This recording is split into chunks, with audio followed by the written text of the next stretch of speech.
हर हर महादेव। ओम नमः शिवाय। दृष्टि विजन फॉर फ्यूचर चैनल में आप सभी भाई बहन मित्र बंधुओं का हमेशा की भांति माई सेल्फ पंडित रंजीत पांडे स्वागत करता हूं।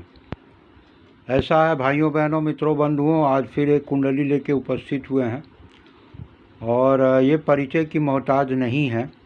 ये गायिका आशा भोसले जी की कुंडली है। सर्वप्रथम तो इनके लिए हम प्रभु से ये प्रार्थना करते हैं कि इनकी दिवंगत आत्मा को प्रभु शांति प्रदान करें। परसों इनका देहांत हो गया और कुछ लोग इस संसार को छोड़ के जाने के बाद भी अपने कार्य के वजह से वो अमर हो जाते हैं। ये सुप्रसिद्ध गायिका रहीं। इन्होंने कई हजार गीतें गाईं और हर जनरेशन के लोग इनके गीत को सुनते रहे और आने वाले समय में भी लोग गीत इनकी सुनते रहेंगे। तो खैर, सबसे प्रथम भाई भगवान से ये प्रार्थना है कि उनकी आत्मा को शांति प्रदान करें। 92 साल की उम्र में इनका देहांत हो गया। तो चलिए हम लोग देखते हैं ऐसे कौन से योग थे, कुंडली में क्या था कि भाई ये गायिका बनी। तो इनका डेट ऑफ बर्थ क्या है? डेट ऑफ बर्थ है 8 सितंबर 1933। 8 सितंबर 1933 को इनका जन्म हुआ, रात्रि 9:30 पर, और संगाली इनका प्लेस ऑफ बर्थ था जो महाराष्ट्र में है। तो इसके आधार पर जो इनकी कुंडली बनती है, आइए सर्वप्रथम इनकी कुंडली खोलते हैं। कुंडली खोलने के बाद भाइयों बहनों मित्रों बंधुओं, देखिए इनकी कुंडली जो है मेष लगन और मेष राशि की इनकी कुंडली है। कुंडली में अब भाई ये क्या कौन से योग रहे, क्या रहा नहीं रहा, इसको हम लोग देखते हैं। तो यहाँ सबसे पहले हम लोग लग्न लॉर्ड मंगल को देखेंगे। तो मंगल देखिए कुंडली के सप्तम भाव तुला राशि में स्थित हैं और लग्नेश लग्न को ही देख रहे हैं। दूसरी बात, मंगल का चतुर्थ दृष्टि यहाँ उच्च की दृष्टि कर्म स्थान पर पड़ रही है। ठीक है, यहाँ पर देखिए वाणी के जो कारक ग्रह हैं, मतलब जो आवाज़ है वाणी है उसके कारक ग्रह यहाँ पर कौन है? देखिए यहाँ लिखा है 2 मतलब हुआ वृषभ राशि। वृषभ राशि के स्वामी जो शुक्र हैं, जो देखिए यहाँ पर ये नीच के हो गए हैं कुंडली के। लेकिन इसको याद रखिए, यहाँ पर ध्यान दीजिएगा जो मैं कह रहा हूँ। द्वितीय भाव जो वाणी है, आवाज़ है, आपका फाइनेंशियल स्टेटस है, उसके स्वामी शुक्र यहाँ नीच के हो गए हैं। लेकिन अभी आगे मैं आप लोगों को दिखाऊंगा, इसलिए आप लोग इसको याद रखिए कि यहाँ पर लगन कुंडली में शुक्र नीच के हैं, बृहस्पति के साथ बैठे हुए हैं, देवगुरु बृहस्पति के साथ। अब आइए हम लोग पुनः एक बार फिर आगे बढ़ते हैं। तो यहाँ आप लोगों ने देख लिया इनका शुक्र नीच का है। ठीक है, शनि यहाँ पर पंच महापुरुष योग में सस योग बनाकर बैठे हुए हैं। ठीक है, शनि महाराज कर्म स्थान के मालिक हैं और लाभ स्थान के मालिक, एकादश घर के मालिक हैं, और 10 माने मकर राशि बनती है कर्म स्थान पर, कुंभ राशि बनती है 11th हाउस लाभ स्थान पर।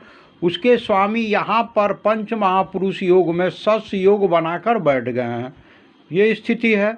अब आइए हम लोग इनका नवांश कुंडली खोलते हैं। यहाँ ध्यान रखिएगा, देखिए जहाँ 6 लिखा है यहाँ पर शुक्र तो नीच का होता है। इनके वाणी स्थान के मालिक शुक्र यहाँ पर नीच के होकर बैठे हैं, यहाँ के स्वामी होके ये नीच के, और रोजगार स्थान के स्वामी होके नीच के यहाँ बैठे हैं, देवगुरु बृहस्पति के पास साथ बैठे हुए हैं। लेकिन अब इधर फिर ध्यान दीजिए, ये नवांश कुंडली में क्या हुआ है। देखिए भाइयों बहनों मित्रों बंधुओं, नवांश कुंडली में यहाँ पर बुध देखिए शुक्र का नीच भंग राजयोग बन गया।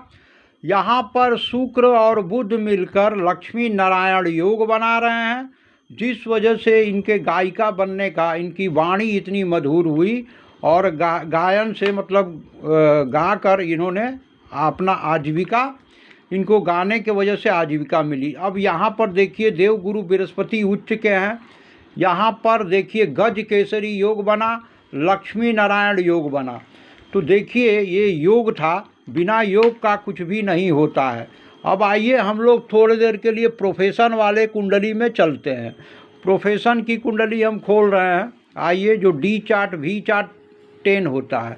प्रोफेशन की जब हम कुंडली खोलेंगे तो भाइयों बहनों मित्रों बंधुओं, जैसा कि मैंने आप लोगों को कहा है कि फिल्म लाइन से जुड़ने के लिए, फिल्म लाइन से किसी भी तरह से आपको जुड़ने के लिए कुंडली का 10वें घर और कुंडली का 5वें घर का आपस में संबंध होता है।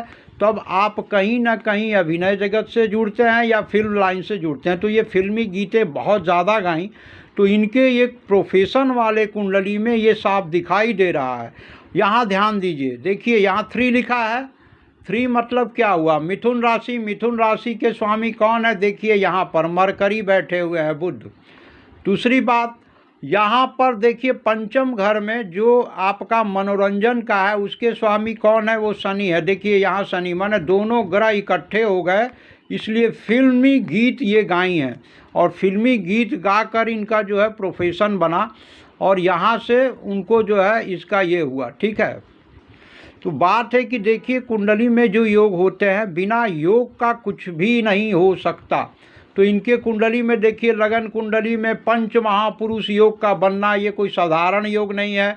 लगन का लगन पे ही दृष्टि देना, चंद्रमा और मंगल का आपस में दृष्टि योग लक्ष्मी नारायण योग बना रहा है। तो देखिए दूसरी बात है, यहाँ पर भी शुक्र नीच के होकर बैठे हैं, लेकिन वो नवांश कुंडली में अगर उतने नंबर में, जितने नंबर में कोई ग्रह लिखा हो, ठीक नवांश कुंडली में भी अगर उतने नंबर में हो तो ग्रह वर्गोत्तम हो जाता है, जो कि नवांश कुंडली में यहाँ साफ दिखाई दे रहा है। देखिए यहाँ पर बुध वाणी स्थान के स्वामी नीच भंग राजयोग बना रहे हैं। शुक्र का नीच भंग राजयोग बन गया, बुध यहाँ उच्च का हो गया। ठीक है, तो कहने का मतलब है कुंडली में जो योग होते हैं मित्रों भाइयों बहनों, वही मैं बताता हूँ। तो चलिए आज मैं अपने वाणी को यहीं विराम देता हूँ। सभी भाई बहन मित्र बंधुओं का कल्याण हो। हर हर महादेव, हर हर महादेव, हर हर महादेव।